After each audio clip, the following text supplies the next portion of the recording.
नमस्कार। आप देख रहे हैं आस्कर एजुकेशन। इस वीडियो में हम लोग क्लास 10th के NCERT CBSE बोर्ड की रिफ्लेक्शन ऑफ लाइट का एक पूरा चैप्टर इसमें हम लोग कवर करने वाले हैं। तो टॉपिक को बिना कुछ देर किए हुए हम लोग स्टार्ट करते हैं। पहला ही पॉइंट है आपका लाइट। तो लाइट क्या है, यानी प्रकाश क्या है? Light is a form of energy which helps us to see object। मतलब प्रकाश क्या है? तो प्रकाश light is a form of energy. प्रकाश एक प्रकार की ऊर्जा है जिसकी सहायता से हम किसी भी ऑब्जेक्ट को क्या कर पाते हैं, सीन कर पाते हैं। यहां पे लिखा भी है light is a form of energy which helps us to see object. प्रकाश की सहायता से हम किसी भी वस्तु को देख सकते हैं और प्रकाश क्या है, एक प्रकार की ऊर्जा है। Second point, when light falls on object it reflects the light and when reflected light reach our eyes then we see the object. मतलब जब किसी ऑब्जेक्ट पर प्रकाश की किरणें पड़ती हैं और इसके बाद वो रिफ्लेक्ट होकर के हमारे आईज तक पहुंचती हैं, तो उसके बाद हमें वो ऑब्जेक्ट क्या होता है, सीन होता है। यानी जब प्रकाश की किरणें किसी वस्तु से टकरा करके हमारे आंखों तक वापस पड़ती हैं तो वो वस्तु हमें क्या होती है, दिखाई देती है। The common phenomena of light are in formation of shadows, formation of image by mirrors and lens, bending of light by a medium, twinkles of stars, formation of rainbows etc। प्रकाश में क्या क्या पाया जाता है, कौन कौन से गुण होते हैं, तो इसके द्वारा हम लोग क्या कर सकते हैं कि प्रकाश के द्वारा formation of image by mirrors, मतलब किसी दर्पण के द्वारा हम लोग प्रतिबिंब बना सकते हैं। लेंस के द्वारा भी इमेज का फॉर्मेशन हो सकता है। बेंडिंग ऑफ लाइट, मतलब प्रकाश में हम लोग ये अपवर्तन की भी घटना देखते हैं। और रिफ्लेक्शन ऑफ लाइट, यानी प्रकाश के द्वारा हम लोग परावर्तन की भी घटना को देख सकते हैं। प्रकाश के द्वारा ही, प्रकाश किरणों के प्रभाव से ही ट्विंकल्स ऑफ स्टार्स, यानी जो तारे चमकते हैं वो भी किसके कारण है, तो प्रकाश की किरण के कारण ही है। फॉर्मेशन ऑफ रेनबो, यानी प्रकाश की किरणों के प्रभाव से ही यहाँ पे इंद्रधनुष का बनना भी दिखाया जाता है।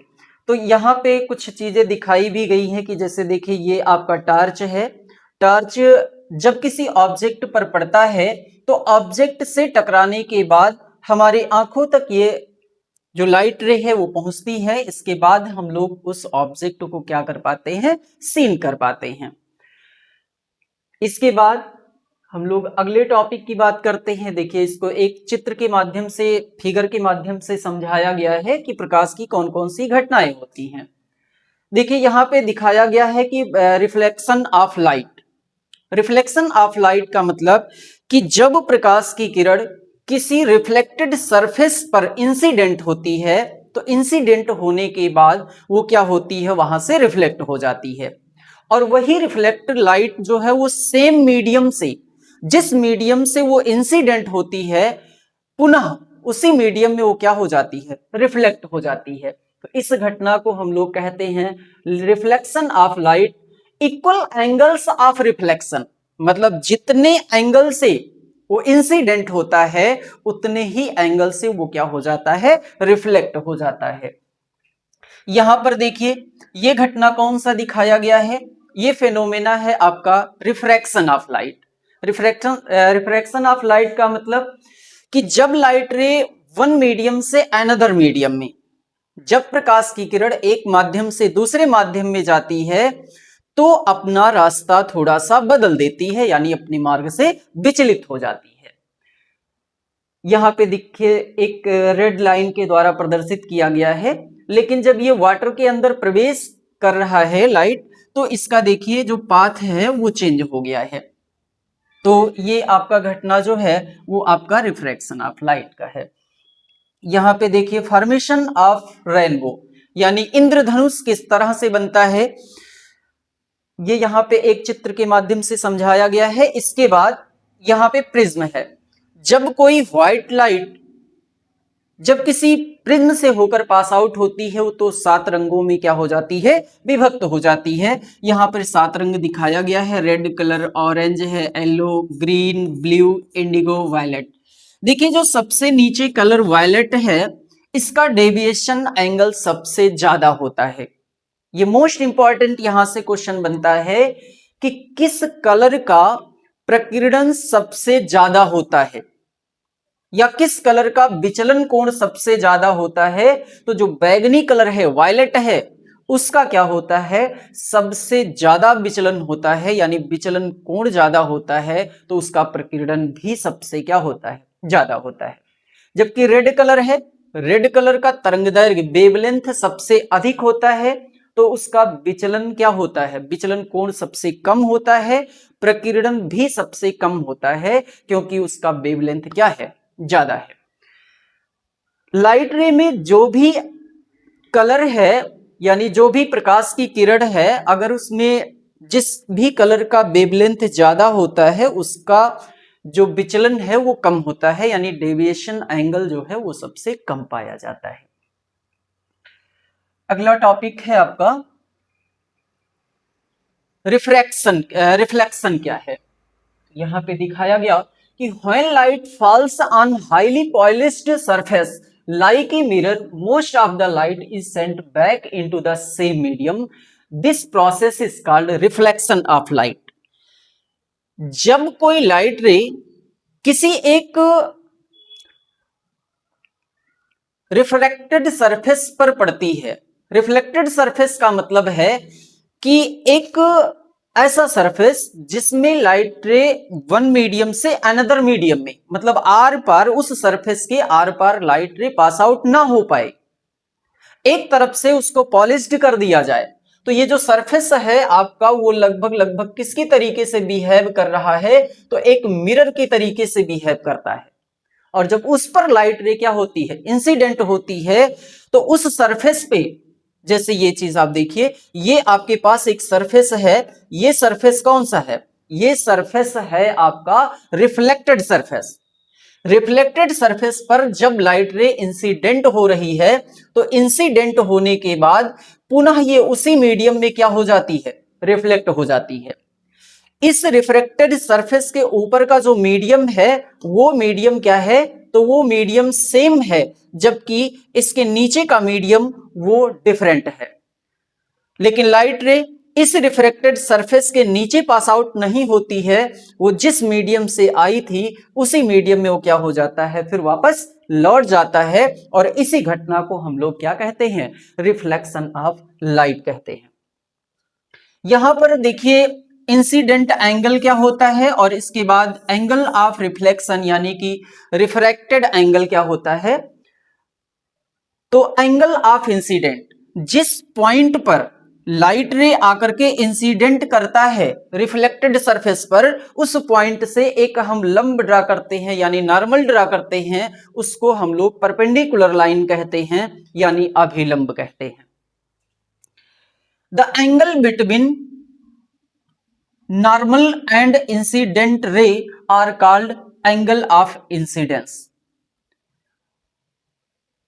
यानी इंसिडेंट एंगल क्या है, तो angle between incident ray and normal are called incident angle. जबकि अगर आपसे पूछा जाए कि रिफ्लेक्टेड एंगल क्या है, तो angle between normal and reflected ray are called reflected angle. तो यहां से आपको इसका कुछ रूल भी है, तो यहां पे लिखा भी गया है कि law of reflection of light, law of reflection of light, the angle of incident is equal to the angle of reflection. मतलब ये, इसको हम डिनोट करते हैं कोण आई से, और इसको डिनोट करते हैं कोण आर से। आर का मतलब है रिफ्लेक्टेड एंगल, आई का मतलब है इंसिडेंट एंगल। तो दोनों जो एंगल है, जैसे कोण आई है और ये कोण आर है, ये दोनों आपस में क्या होते हैं, इक्वल होते हैं। सेकेंड पॉइंट इसका मोस्ट इंपॉर्टेंट नियम है, ये दोनों पेपर में पूछा भी गया है, कई बार आया है। सेकेंड पॉइंट है the incident ray, the reflected ray and the normal to the mirror at the point of incidence are lie in the same plane. ये देखिए आपका ये कौन सा रे है, इंसिडेंट रे है। इसके बाद यहीं से आपका रिफ्लेक्टेड रे जा रहा है और यहीं पर आपका नॉर्मल भी है।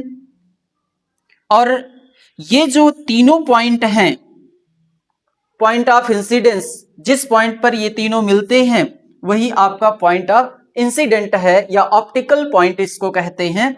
ये जो है इस ट्रांसपेरेंट सरफेस के सेम प्लेन पर क्या हो रहे हैं, लाई हो रहे हैं। इसका दो इंपॉर्टेंट नियम है। पहला नियम आपको बताया गया कि कोण आई इक्वल किसके होता है, कोण आर के। और दूसरा बताया गया कि आपतित किरण, परावर्तित किरण, अभिलंब तथा आपतन बिंदु एक ही तल पर क्या होते हैं, स्थित होते हैं। अगला पॉइंट आपका, इसके द्वारा जो आपके पास एक प्लेन मिरर है, मिरर क्या होता है, एक हमारे पास क्या होना चाहिए, ट्रांसपेरेंट सरफेस होना चाहिए। मतलब कि हम लोग जो है एक साइड से अगर उस ट्रांसपेरेंट सरफेस को देखें, यानी जो सरफेस है अगर हम एक साइड से देखें तो दूसरे साइड का कोई भी ऑब्जेक्ट है वो आसानी से हम लोग उसे क्या कर पाए, सीन कर पाए। लेकिन उस सरफेस के एक साइड को हम पॉलिश कर दें तो दूसरा सरफेस यानी जो सेकंड सरफेस है वो रिफ्लेक्टेड बन जाता है। यानी अब हमें एक साइड से दूसरे साइड में हम नहीं देख पाते हैं। अब वो अगर सरफेस आपका प्लेन है तो वो प्लेन मिरर कहलाएगा, और अगर वो सरफेस आपका सर्किल के आकार का है यानी स्फेरिकल है तो उसे हम लोग क्या कह सकते हैं, स्फेरिकल मिरर कह सकते हैं। यानी मिरर आपका कितने टाइप का है, तो दो टाइप का, एक प्लेन मिरर और एक क्या है, स्फेरिकल मिरर। देखते हैं यहां पर कि प्लेन मिरर क्या है। तो प्लेन मिरर के द्वारा कैसे इमेज का फॉर्मेशन होता है, क्या मिलता है। द इमेज इज इरेक्ट, मतलब इसके द्वारा हमें जो इमेज का फॉर्मेशन होता है वो कैसा मिलता है, तो इरेक्ट मिलता है। The image is same size as the object, इसके द्वारा जो इमेज का फॉर्मेशन होता है वो सेम साइज ऑफ ऑब्जेक्ट, मतलब जो वस्तु की लंबाई है और प्रतिबिंब की लंबाई दोनों क्या होता है, सेम मिलता है। इसके बाद इरेक्ट का मतलब क्या है, तो इरेक्ट का मतलब है कि सीधा। यहां पर जो इमेज का फॉर्मेशन होता है वो कैसा मिलता है, तो सीधा मिलता है। मतलब जो ऑब्जेक्ट है उसी के तरह ही यहां पर इमेज का फॉर्मेशन हो जाता है। तो the image is at the same distance from the mirror as the object is in front of it. ये पॉइंट क्या कह रहा है कि जहां से हम किसी भी मिरर से और ऑब्जेक्ट का जो लेंथ है उस मिरर से उसके इमेज का भी जो लेंथ है वो इक्वल होता है। मतलब ऑब्जेक्ट से और ऑब्जेक्ट से मिरर का जो डिस्टेंस है, मिरर से इमेज का जो डिस्टेंस है वो दोनों इक्वल होता है। The image is laterally inverted, image का जो फॉर्मेशन होता है वो उल्टा मिलता है। इमेज का जो फॉर्मेशन मिल रहा है वो कैसा मिल रहा है, तो इन्वर्टेड मिल रहा है। अगला पॉइंट है स्फेरिकल मिरर। देखिए स्फेरिकल मिरर क्या है। अब स्फेरिकल मिरर अभी आपको बताया गया कि रिफ्लेक्टेड सरफेस अगर आपका स्फेरिकली है तो वहां पे हम लोग कह सकते हैं कि मिरर हमारा कौन सा है, तो स्फेरिकल मिरर है। आइए स्फेरिकल मिरर देखते हैं कितने टाइप का होता है। तो स्फेरिकल मिरर आपका दो टाइप का होता है, एक कॉनकेव होता है और एक कॉन्वेक्स होता है। कॉनकेव मिरर क्या है, यदि हम आउटर सरफेस को, आउटसाइड वाले सरफेस को अगर हम लोग क्या कर दें, पॉलिश कर दें और इनवर्ड सरफेस जो है अगर वो रिफ्लेक्टेड हो जाए तो ऐसे मिरर को हम लोग क्या कहते हैं? Concave mirror. ऐसे मिरर को हम लोग क्या कहते हैं? Concave mirror. और अगर इन साइड वाले सरफेस को हम लोग क्या कर दे? पॉलिश कर दे, और आउट वाला सरफेस जो है वो अगर रिफ्लेक्टेड हो जाए तो ऐसे सरफेस को, ऐसे मिरर को हम लोग क्या कहते हैं? तो कॉन्वेक्स मिरर कहते हैं। यानी ये जो है ये आपका कॉन्वेक्स मिरर है, और बाकी इस साइड का जो है वो क्या है? आपका कॉनकेव मिरर है। यहां पर कॉनकेव मिरर देखिए डिफिनेशन बताया भी गया है कि is a spherical mirror whose reflecting surface is covered inwards, curved inward. मतलब जो यहाँ पे रिफ्लेक्टेड सरफेस है वो कौन सा है? इनवर्ड्स है। तो ऐसे मिरर को हम लोग क्या कहेंगे? कि कॉनकेव मिरर है। लेकिन अगर रिफ्लेक्टेड सरफेस जो है वो अपवर्ड है, मतलब जो बाहर का सरफेस है अगर वो आपका रिफ्लेक्टेड है, तो ऐसे मिरर को हम लोग क्या कहेंगे? कॉन्वेक्स मिरर कहेंगे। Is a spherically mirror whose reflecting surface is curved inwards, rays of light parallel to the principal axis after reflection from convex mirror get diverged and appear to come from a point behind the mirror।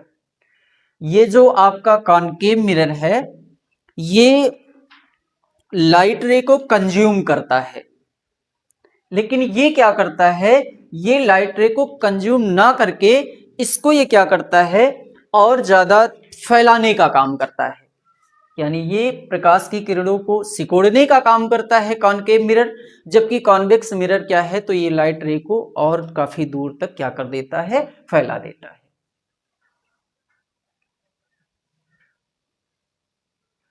क्या क्या terms हैं इसमें, हम लोग कैसे कैसे use करते हैं? कि अगर कोई भी कॉनकेव मिरर है तो उसमें कितने पॉइंट क्या प्राप्त होता है, तो उसका कुछ डिफिनेशंस यहाँ पे दिया गया है। देखिए सेंटर ऑफ कर्वेचर क्या है? तो जो आपका स्फेरिकली मिरर बनाया गया वो किसी एक स्फेयर का ही पार्ट होगा। तो उस स्फेयर का जो पार्ट है, जो मिरर किसी भी स्फेयर का पार्ट है, उसका जो केंद्र है यानी सेंटर है, वही आपका क्या कहलाता है? Centre of curvature. Is the centre of the sphere of which the mirror is a part C. मतलब इसे हम लोग किससे डिनोट करते हैं? तो कैपिटल सी से डिनोट करते हैं। जो आपका स्फेरिकल मिरर है, जिस स्फेयर का पार्ट है उसका जो रेडियस है उसको हम लोग कहते हैं radius of curvature. Is the radius of the sphere of which the mirror is a part CP. यानी रेडियस ऑफ कर्वेचर क्या है? तो जो आपका स्फेरिकल मिरर है वो जिस स्फेयर का पार्ट है उसका जो रेडियस है उसी को हम लोग कहते हैं रेडियस ऑफ कर्वेचर। पोल क्या है? Is the centre of the spherically mirror P. Pole क्या है? तो जो आपका रिफ्लेक्टेड सरफेस है उसका जो मिड पॉइंट होता है वही क्या कहलाता है? इसका पोल कहलाता है। प्रिंसिपल एक्सिस क्या है? तो जो आपका सेंटर ऑफ कर्वेचर है और जो पोल है उसको ज्वाइंट करने वाला जो लाइन होता है उसी को हम लोग कहते हैं प्रिंसिपल एक्सिस। यहां पे प्रिंसिपल फोकस क्या है? तो प्रिंसिपल एक्सिस के पैरेलल जो लाइट रे आती है और इसके बाद उस मिरर से रिफ्लेक्ट होने के बाद प्रिंसिपल एक्सिस को जिस पॉइंट पर कट करती है वही पॉइंट ही क्या कहलाता है? प्रिंसिपल फोकस कहलाता है। In a concave mirror rays of light parallel to the principal axis. कह रहा है कि किसी भी कॉनकेव मिरर में जो प्रकाश की किरण क्या है? प्रिंसिपल एक्सिस के पैरेलल आती है आफ्टर द रिफ्लेक्शन, मतलब परावर्तन के बाद, meet a point on the principal axis called principal focus. Principal axis के जिस पॉइंट पर मीट करती है, मिलती है, वही पॉइंट ही क्या कहलाता है? प्रिंसिपल फोकस कहलाता है। अगला point, in a convex mirror rays of the light parallel to the principal axis after reflection get diverge and appear to the come from a point on the principal axis behind the mirror called focus. यानी जो आपका convex mirror है उसमें जब light ray principal axis के parallel आती है तो उस कॉन्वेक्स मिरर से रिफ्लेक्ट होने के बाद वो क्या हो जाती है, वहां से डाइवर्ज हो जाती है, और डाइवर्ज हो जाती है तो वो काफी दूरी भर में क्या हो जाता है, फैल जाता है जो प्रकाश का किरण है। यानी प्रिंसिपल एक्सिस के पैरेलल जो लाइट रे आती है कॉन्वेक्स मिरर में, वही क्या हो जाता है, लाइट रे डाइवर्ज हो जाता है।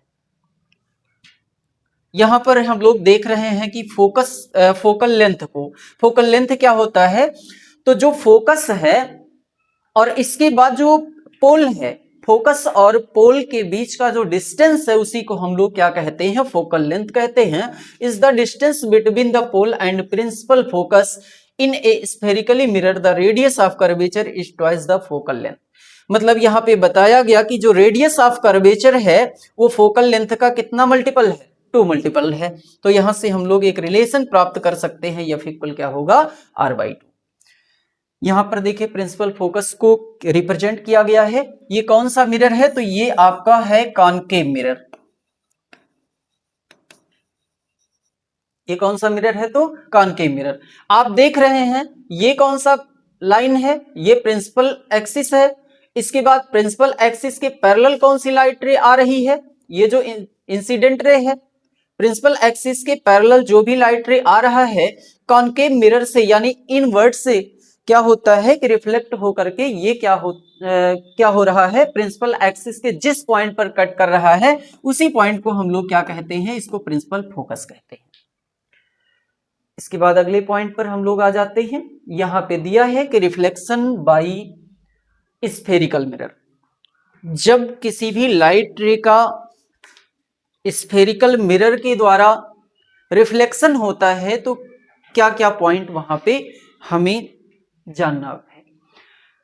पहला पॉइंट यहां पर देखिए दिया गया है, कुछ नियम इसके हैं। अगर हम किसी भी स्फेरिकल मिरर जैसे कॉनकेव है या कॉन्वेक्स मिरर है तो उसके द्वारा जब हम इमेज का फॉर्मेशन करते हैं तो कितने नियम ऐसे हैं कि जिसको हम अप्लाई कर दें तो ये पता चल जाएगा कि इमेज का फॉर्मेशन कैसा हो रहा है, उस इमेज का पोजीशन क्या है, उसका इमेज का फॉर्मेशन इरेक्ट है या इन्वर्टेड है, कैसा मिल रहा है, साइज कैसा है, स्मॉल है या फिर लार्जेस्ट है, कहां पर इमेज का फॉर्मेशन हो रहा है, सारी चीजें उससे क्लियर हो जाती हैं।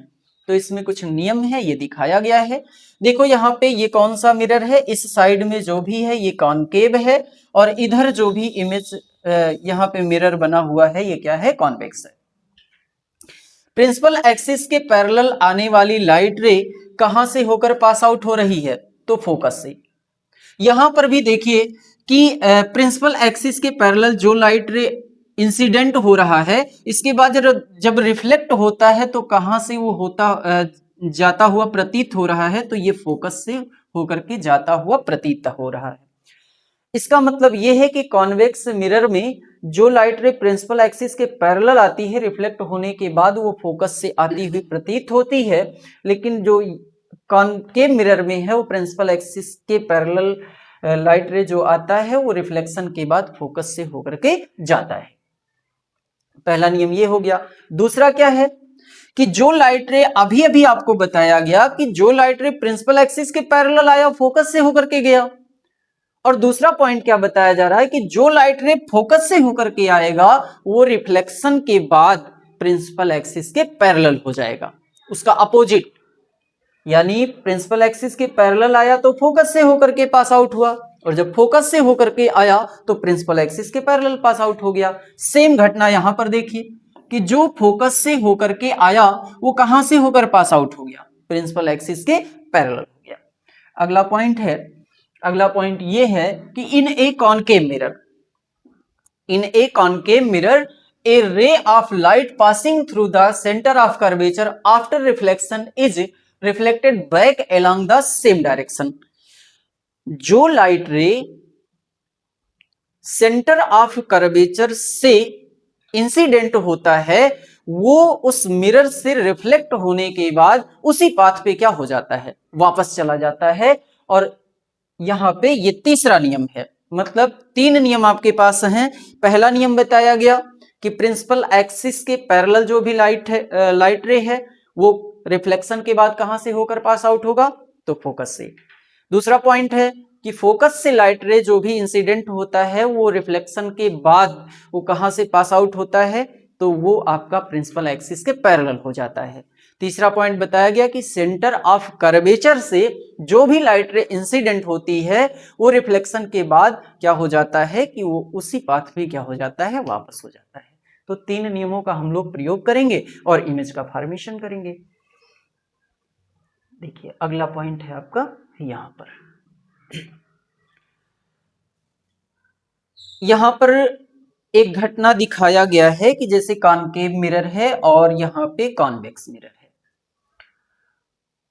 तो जो लाइट रे डायरेक्ट पोल पर आकर के इंसिडेंट होता है तो आई और आर इंसिडेंट एंगल और रिफ्लेक्टेड एंगल ये भी आपके सेम होते हैं, यानी जितने एंगल पर ये इंसिडेंट होता है उतने ही एंगल पर ये क्या हो जाता है, रिफ्लेक्ट हो जाता है। अब हम लोग क्या करते हैं, यहां पे इमेज का फॉर्मेशन करते हैं। यहां 6 पॉइंट से कोई ना कोई आपको एक क्वेश्चन मिल जाएंगे। यहां से पहला पॉइंट हम लोग देखते हैं, ये 6 इमेज आपको मिलेगा। When the object is a infinite, the image is formed at the focus। देखिए बाकी जो यहां पर आपको लिखा हुआ है ये सारी चीजें आप देखिएगा, हम चित्र के माध्यम से इसको समझा रहे हैं, फिगर के माध्यम से। देखिए अगर ऑब्जेक्ट को हम लोग रिप्लेस करते हैं इनफाइनाइट पे, अगर ऑब्जेक्ट को हम लोग रिप्लेस किए इनफाइनाइट पे, तो प्रिंसिपल एक्सिस के जो पैरेलल लाइट रे आ रही है वो कहां से होकर पास आउट होगी, फोकस से। यहां पर भी प्रिंसिपल एक्सिस के पैरेलल जो लाइट रे आएगी वो रिफ्लेक्शन के बाद कहां से पास आउट होगी, फोकस से। तो ये जो आपका फोकस है, इमेज का फॉर्मेशन कहां पे हो रहा है, फोकस पे। इमेज का फॉर्मेशन कैसा होता है, तो फोकस पे। और अगर इमेज का फॉर्मेशन रियल में हो रहा है, जो लाइट रे है वो रियल में कट कर रही है, तो वहां पे इमेज का फॉर्मेशन रियल होगा। और अगर वो हम लोग उसको एक अनुमानित तरीके से देखते हैं तो वहां पे वर्चुअल होता है इमेज का फॉर्मेशन। यहां पर हम लोग देख रहे हैं कि अगर ऑब्जेक्ट को रिप्लेस करते हैं इनफाइनाइट पे तो इमेज का फॉर्मेशन कहां हुआ, फोकस पे। इन्वर्टेड है तो यहां पे इन्वर्टेड है, रियल है या रियल भी है और इसके बाद इन्वर्टेड भी है। अगर वो सीधा बनेगा तो उसके हम लोग इरेक्ट कहेंगे, और अगर यहाँ पे वर्चुअल बनता है, मतलब अगर आभासी है, तो हम लोग यहाँ पे वर्चुअल कहेंगे। फिलहाल यहाँ पर क्या है, हाईली डायमिनाइज्ड अत्यंत छोटा, रियल वास्तविक, इन्वर्टेड उल्टा। कहां पर बन रहा है, तो फोकस पे। अगला पॉइंट, जब हम लोग ऑब्जेक्ट को रिप्लेस करते हैं इनफाइनाइट और सी के बीच में, जब इनफाइनाइट और सी के बीच में इसको रिप्लेस करते हैं तो प्रिंसिपल एक्सिस के पैरेलल लाइट रे कहां से होकर गई, फोकस से पास आउट हुई। और जो रेडियस ऑफ कर्वेचर से आया, तो radius of centre of curvature से वो लाइट रे रिफ्लेक्ट के बाद सेंटर ऑफ कर्वेचर से ही क्या हो जाता है, पास आउट हो जाता है। तो ये दोनों कट किए कहां पे, F and C, between F and C, दोनों के बीच में इमेज का फॉर्मेशन होता है। ऑब्जेक्ट का लेंथ ये है और इमेज का लेंथ ये है, इसका मतलब कि डायमिनाइज्ड है। डायमिनाइज्ड का मतलब कि वस्तु से क्या है, छोटा है। रियल में कट कर रहा है तो इमेज का फॉर्मेशन जो हो रहा है वो रियल है, इसके बाद डायमिनाइज्ड है,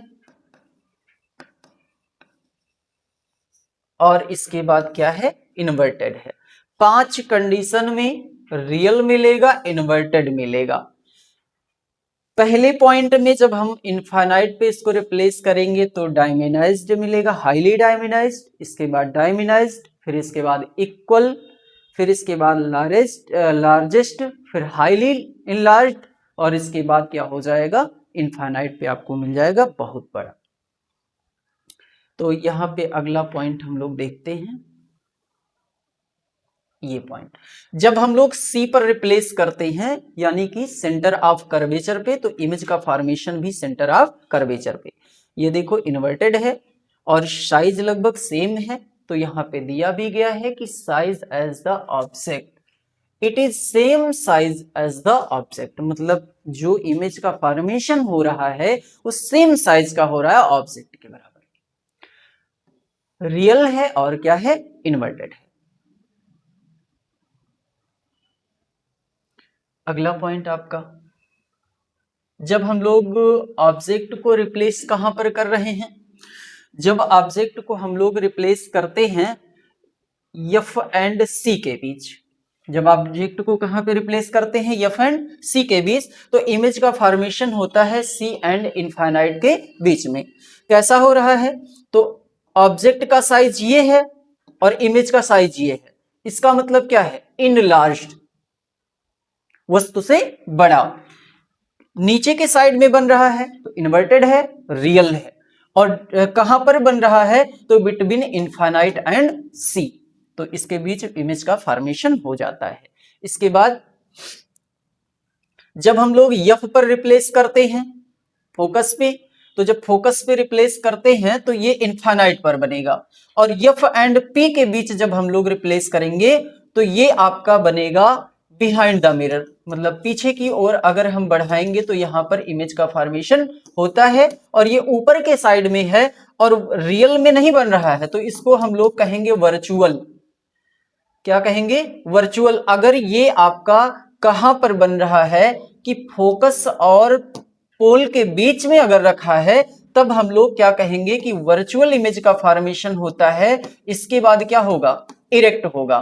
फिलहाल यहां पर जो रिप्लेस किया गया है वो कहां पे रिप्लेस किया गया है, फोकस पे, तो फोकस पे रिप्लेस किया गया है, तो इतना पॉइंट ये क्या हो जाएगा, लागू हो जाएगा, यानी इन्वर्टेड होगा, हाईली इनलार्ज्ड होगा, और फॉर्मेशन कहां पर होगा, तो इनफाइनाइट पे होगा। लेकिन अगला भी पॉइंट मैं यहीं पर आपको बता देता हूं कि जब इमेज का फॉर्मेशन हम लोग एफ और पी के बीच में ऑब्जेक्ट को रिप्लेस करेंगे तो इमेज का फॉर्मेशन कहां पर होगा, तो बिहाइंड द मिरर होगा, वर्चुअल होगा, इरेक्ट होगा, और जो साइज होगा वो क्या होगा, लार्ज होगा, यानी इनलार्ज, वस्तु से क्या होगा, बड़ा होगा।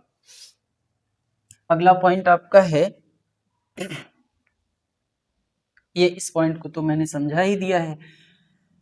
अब इसी के बाद formation of image by convex mirror, तो कॉन्वेक्स मिरर के द्वारा हम इमेज के फॉर्मेशन को केवल दो ही पॉइंट इसमें होता है, एक ऑब्जेक्ट को रिप्लेस करते हैं इनफाइनाइट पे और अगला वाला रिप्लेस करते हैं हम लोग इनफाइनाइट एंड पोल के बीच में।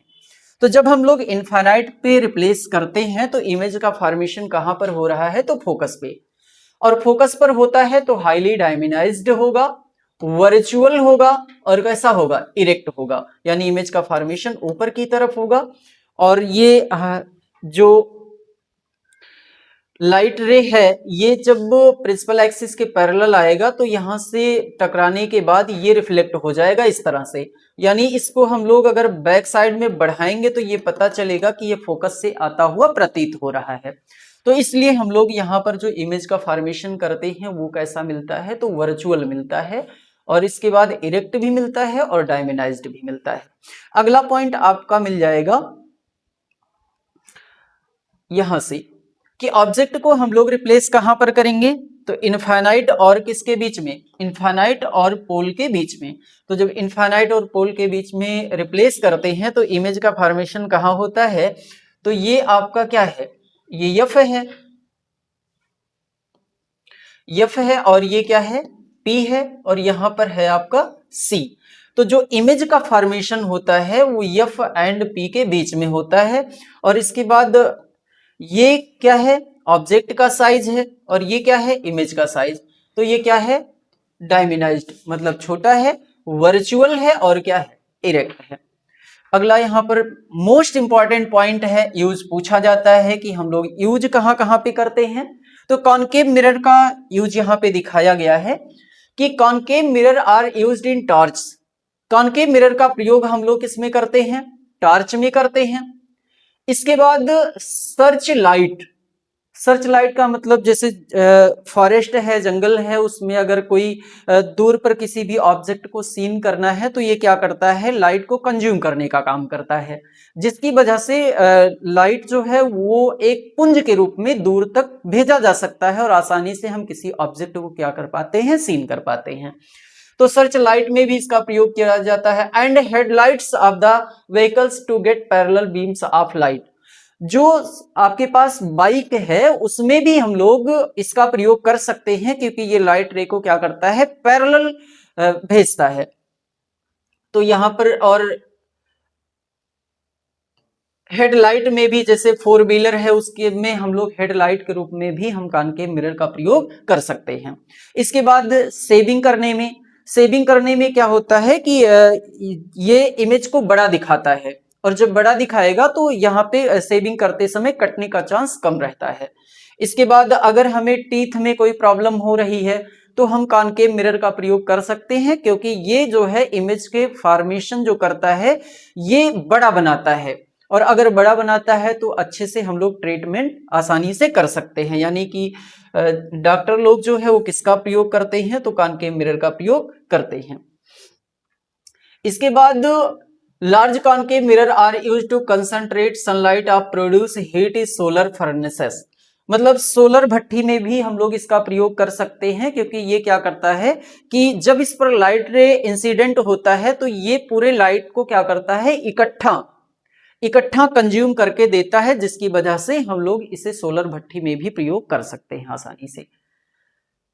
इसके बाद कॉन्वेक्स मिरर का उपयोग क्या है, कॉन्वेक्स मिरर का सबसे बड़ा उपयोग है कि साइड मिरर के रूप में हम लोग साइड देखने के लिए किसका प्रयोग करते हैं, तो बगल में जो शीशा लगा होता है उसको साइड मिरर के रूप में हम प्रयोग कर सकते हैं, और इसका नाम क्या है, तो convex mirror. Convex mirror are used a rear view mirror is vehicles. Convex mirror give erect diamondized image of object, मतलब जो ये इमेज का फॉर्मेशन करता है ये डायमेनाइज्ड करता है। डायमेनाइज्ड का मतलब कि ये अत्यंत छोटा, एक बड़े से एरिया को छोटे से एरिया में क्या करता है, दिखा देता है, और जिससे हम लोग क्या करते हैं कि पीछे से कोई भी अगर वाहन आता है तो हम लोग इसका प्रयोग करके और आसानी से देख सकते हैं कि पीछे से कोई वाहन आ रहा है या नहीं आ रहा है। इसके बाद हम लोग रोड को क्या कर सकते हैं, पार कर सकते हैं। तो ये सबसे ज्यादा उपयोग, सबसे बड़ा उपयोग है। पूछा जाता है कि कॉन्वेक्स मिरर का प्रयोग हम लोग किस लिए करते हैं, तो आप बता दीजिए कि कॉन्वेक्स मिरर का प्रयोग हम लोग साइड मिरर के रूप में या rear view mirrors in vehicles, तो बाइक में हम लोग क्या करते हैं, साइड मिरर के रूप में इसका प्रयोग कर सकते हैं। इसके बाद यहां पर कुछ पॉइंट दिया गया है कि हम लोग जब फोकल लेंथ जो है, रेडियस ऑफ कर्वेचर जो है, उसको हम मेजरमेंट करने के लिए कब कब किस चिन्ह का प्रयोग करते हैं। तो अगर हाइट जो है उसको मेजरमेंट किया जा रहा है प्रिंसिपल एक्सिस के नीचे की ओर तो निगेटिव होगा, और अगर यही प्रिंसिपल एक्सिस के ऊपर है तो पॉजिटिव होगा, वही हाइट चाहे इमेज का हो और चाहे ऑब्जेक्ट का हो।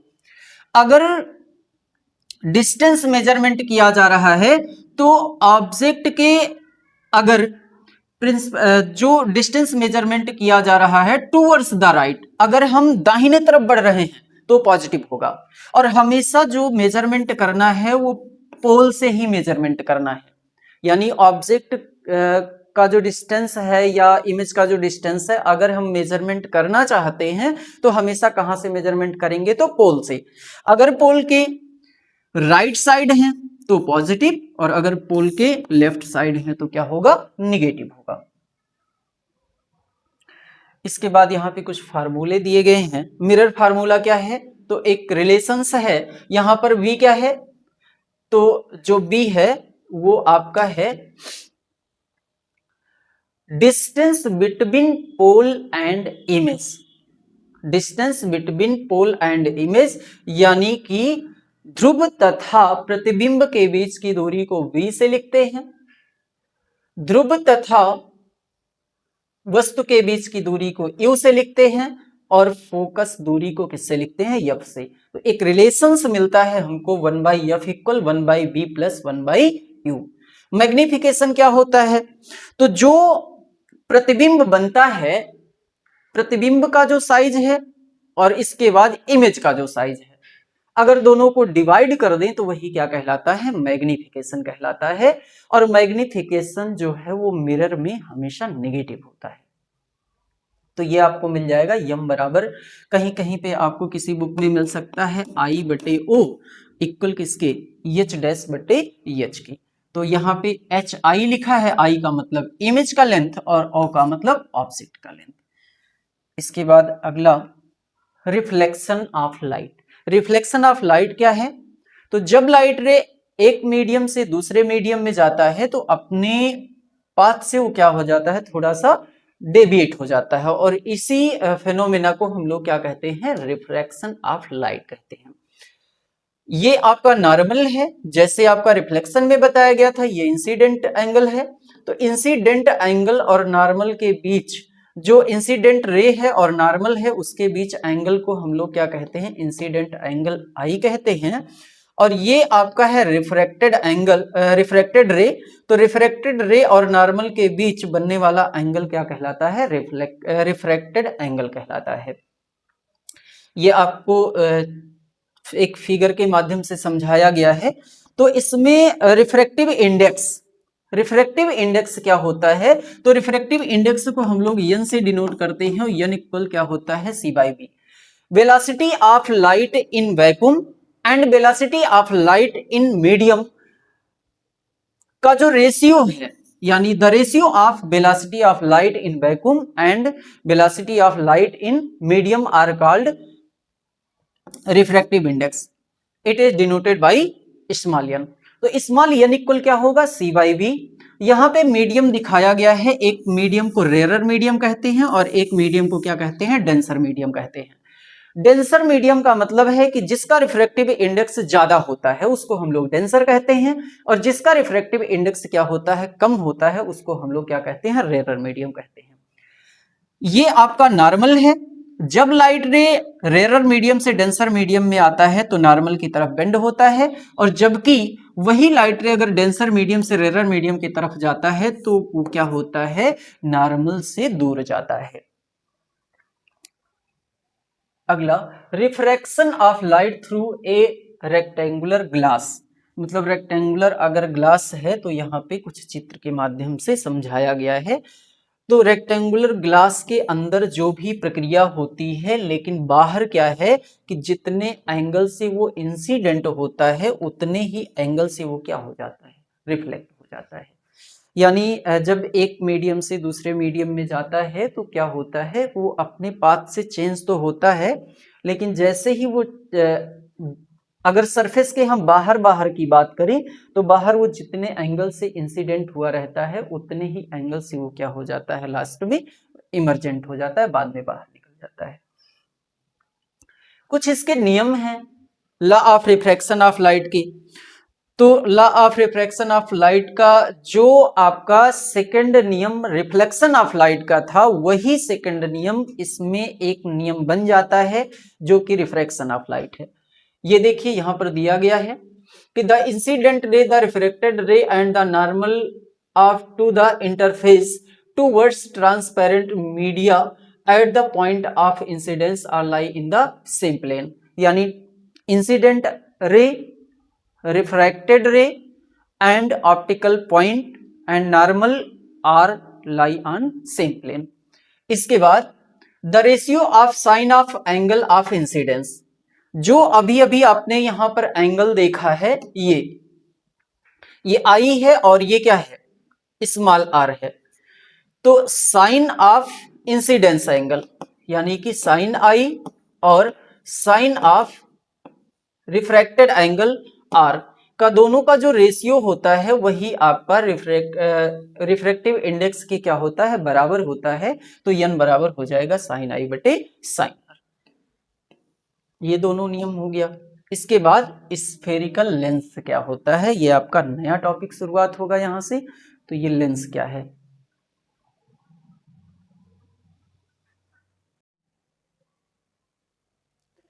तो देखते हैं स्फेरिकल लेंस क्या है। A spherical lens is a transparent material bounded by two surfaces, one or both of which are spherical. मतलब यहां पर दो ट्रांसपेरेंट सरफेस होना चाहिए।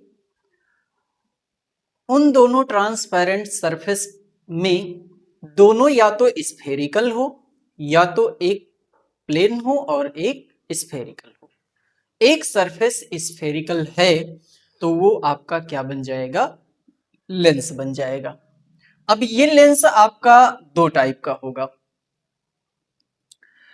एक आपका, अगर हम लोग के पास जो स्फेरिकल ट्रांसपेरेंट सरफेस है, अगर उसके हम इस तरह से दोनों पार्ट को कट कर लें और इसके बाद ला करके ऐसे ज्वाइंट कर दें, तो इस तरह से जो इमेज का जो आपका इंस्ट्रूमेंट बनता है वो कौन सा लेंस कहलाता है, तो ये आपका कॉन्वेक्स लेंस कहलाता है।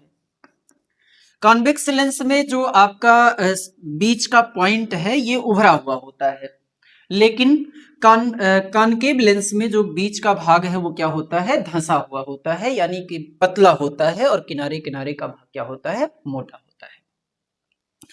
जो आपका कॉन्वेक्स लेंस है, कॉन्वेक्स लेंस क्या करता है, लाइट रे को कन्वर्ज करने का काम करता है, इसीलिए हम लोग इसे कन्वर्जिंग लेंस कहते हैं।